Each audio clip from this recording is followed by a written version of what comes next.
Zdravo, u današnjem videu govorit ćemo o grananju u programu ako postoje 3 ili više grana. To obuhvata sledeće naredbe. Dakle, if, else if i else naredbu. Druga varijanta će biti da if, else if, dakle bez else dela. I na kraju ćemo pokazati kako treba koristiti switch naredbu. Ovde vidite na ovom slajdu naredbu if, else if, else. Dakle, imamo 3 naredbe, a samo jedna od njih treba da se izvrši. Te 3 naredbe treba ubaciti u telo if, else naredbe. Do grananja dolazi tako što postavimo 2 uslova. Prvo se ispituje uslov ili logički podatak koji je označen sa B1, dakle to je bool promenljiva, koja može da ima dve vrednosti, tačno ili netačno.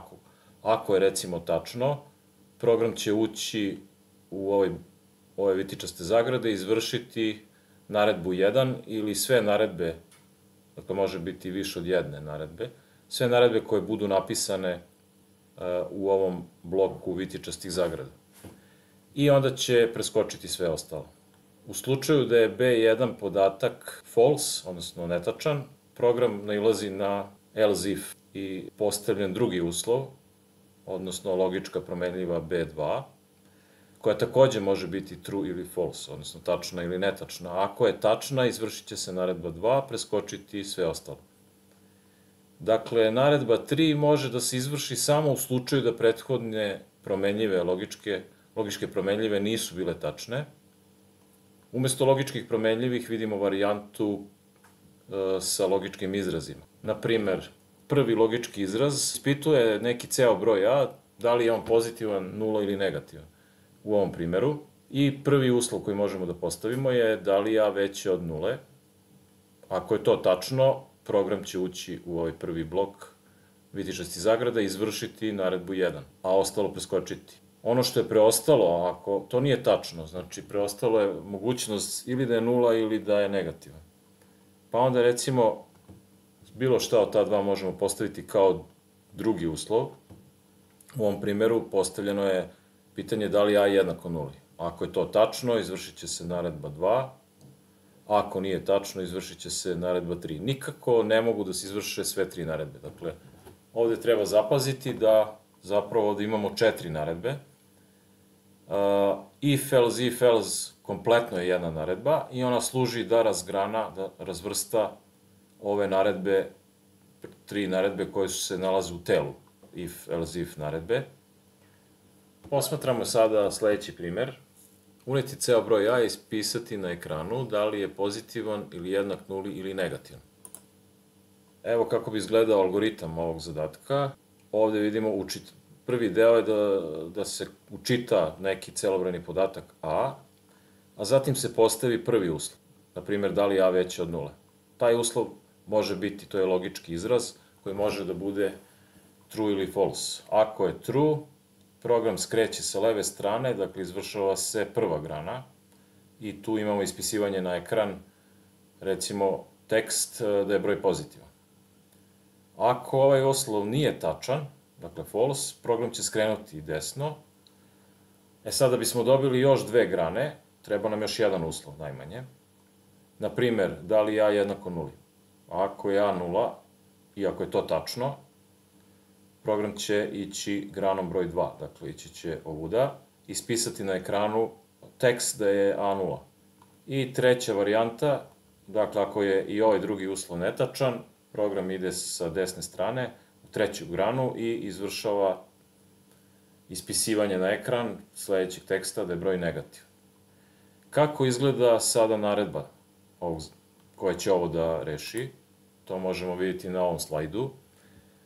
Već smo videli ovu strukturu if, else naredbe.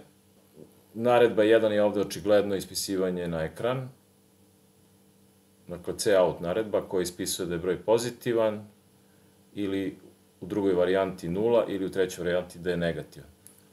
Dakle, ono što možemo da zaključimo je da bismo imali 3 grane, moramo da imamo najmanje 2 uslova, jer svaki uslov daje po 2 grane. Ovde je moguće uraditi i sa 3 uslova, ali u tom slučaju bi onda koristili na poslednjem mestu umesto else else if naredbu i onda bi eksplicitno morali da napišemo i treći uslov. Evo kako izgleda algoritam u tom slučaju.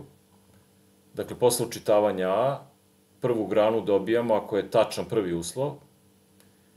Ako je netačan prvi uslov, postavljamo sledeći uslov, koji opet može biti tačan ili netačan. Dakle, ako je tačan, program ide u drugu granu, izvršava ovu naredbu, a ako je netačan, možemo postaviti treći uslov, koji može takođe biti tačan ili netačan. Ako je tačan, program izvršava, ide ovuda, ispisuje na ekranu da je broj negativan. U slučaju da ni ovaj uslov nije tačan, jednostavno će se preskočiti ova naredba i nastavit će program dalje da se izvršava posle kompletne naredbe.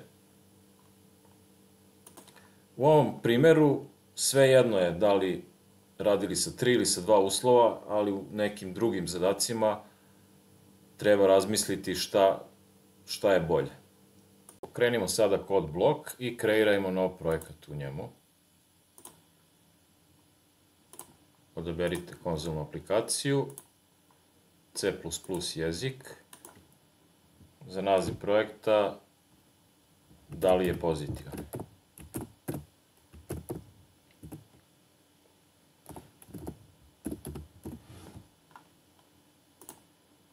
I ovde ćemo kliknuti na finish.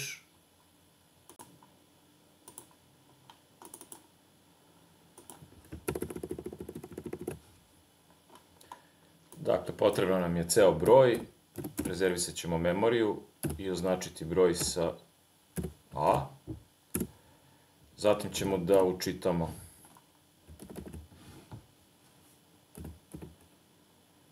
taj broj A. Koristimo proširenu if naredbu, dakle if, ovde ćemo postaviti uslov, pa prvi blok naredbi za tačno, zatim else if i postavljamo u maloj zagradi drugi uslov i drugi blok naredbi za tačan drugi uslov i na kraju klauzula else i treća grana, dakle treći blok naredbi gde ćemo staviti naredbe ukoliko prethodna dva uslova nisu bila tačna. Dakle, ispitujemo da li je broj pozitivan. Postavit ćemo relaciju a veće od 0 i ako je ovo tačno, ovde treba samo ispisati poruku, dakle code naredba, poruka da je broj pozitivan.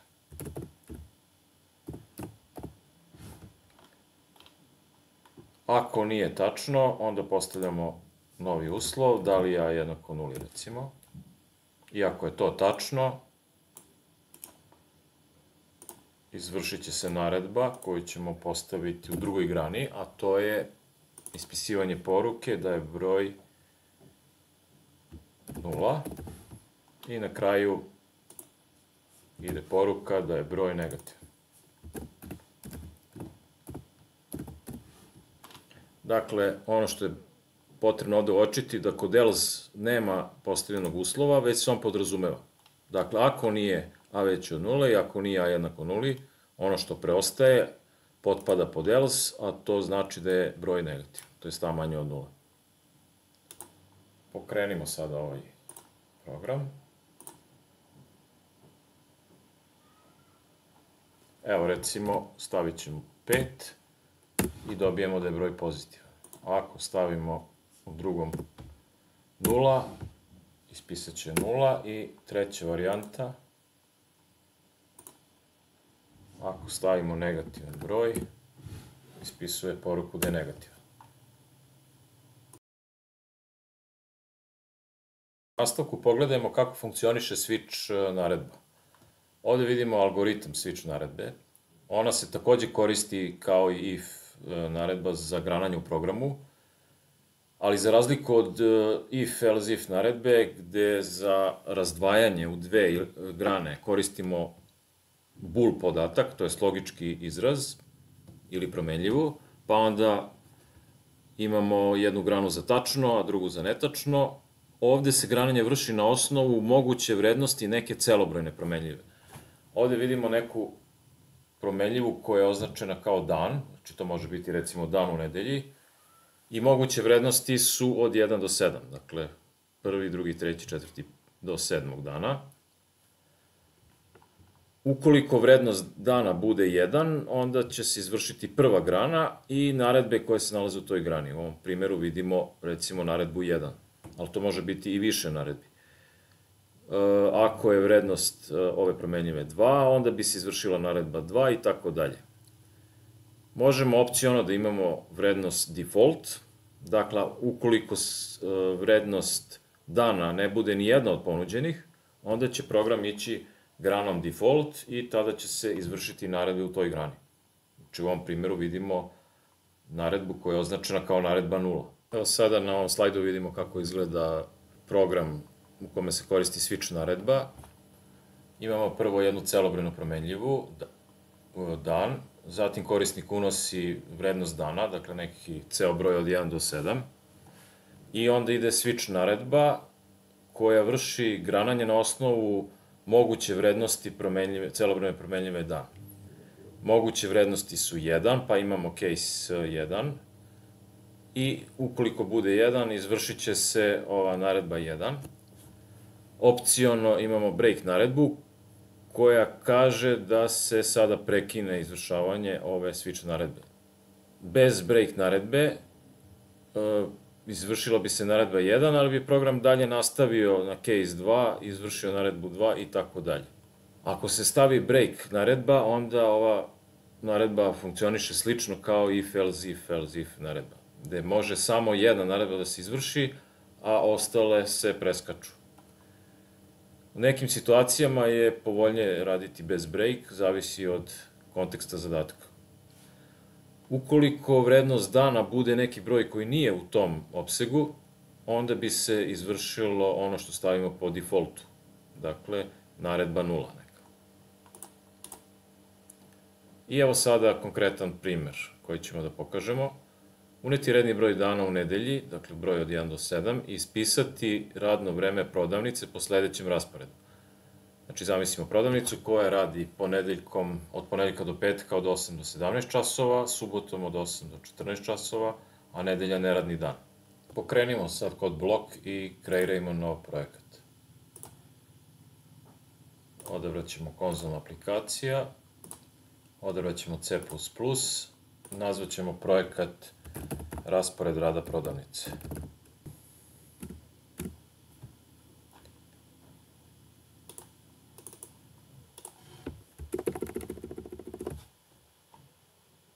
Unutar projekta kreirat ćemo jednu celobrojnu promenljivu koju ćemo nazvati dan.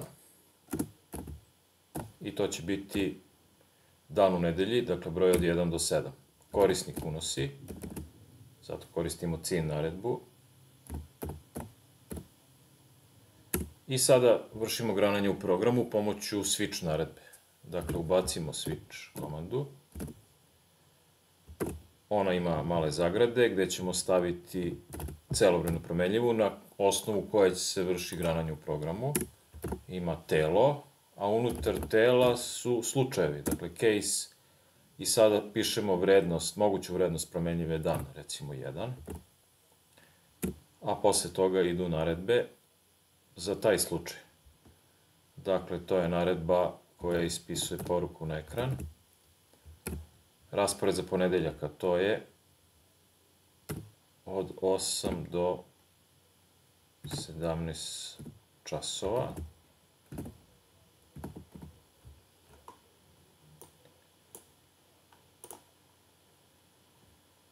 I onda stavljamo naredbu break, da bi se preskočili ostali slučajevi.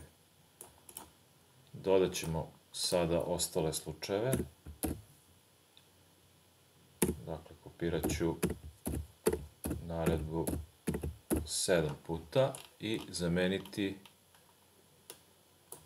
slučajeve, dakle 7 slučajeva.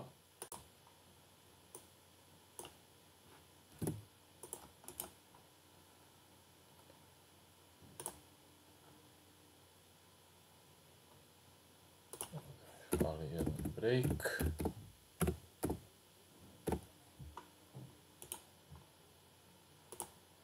Evo, imam 7 slučajeva.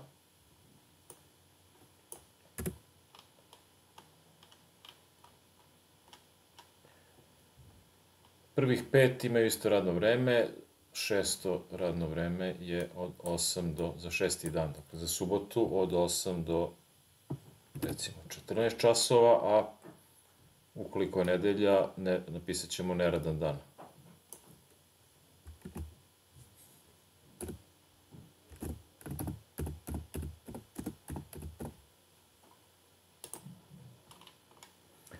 Ako korisnik unese broj koji nije od 1 do 7, onda će program da se izvrši u onom delu koji ćemo označiti kao default, dakle to je ovaj deo, i u tom slučaju napisat ćemo poruku, recimo da neispravno unet broj.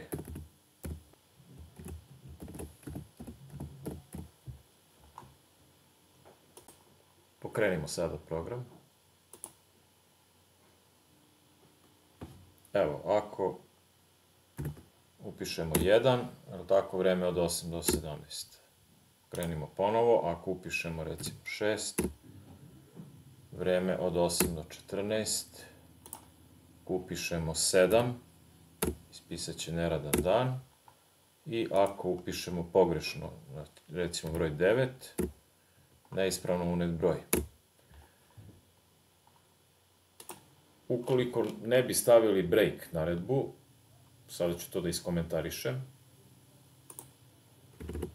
da vidimo šta će se desiti u tom slučaju. Pokrenimo program da vidimo šta se dešava kada isključimo break naredbu. Evo recimo ukucat ćemo 4. Prva 3 dana nisu prikazana, ali svi dani od 4. pa nadalje su prikazani. Dakle, break naredba služi da u tom trenutku prekine izvršavanje switch naredbe. Međutim, ovaj sistem može da koristi, recimo sada ćemo mi to da pokažemo kako se može iskoristiti. Recimo da, pošto isto vreme, prvih 5 dana, možemo da grupišemo prvih 5 case-ova.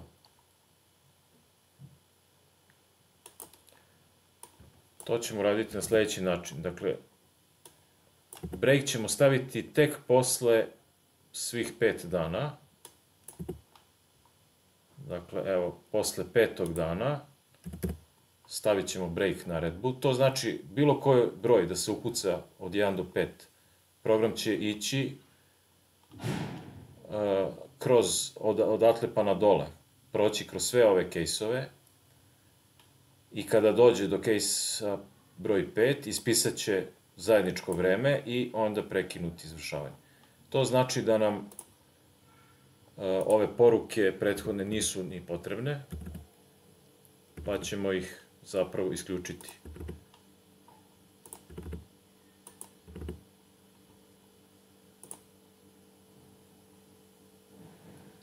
Evo da vidimo sada. Dakle, imamo samo nabrajanje case-ova. Ovde nam nije potrebno break. Dakle, break se nalazi tek posle 5. broja. Evo da vidimo sada.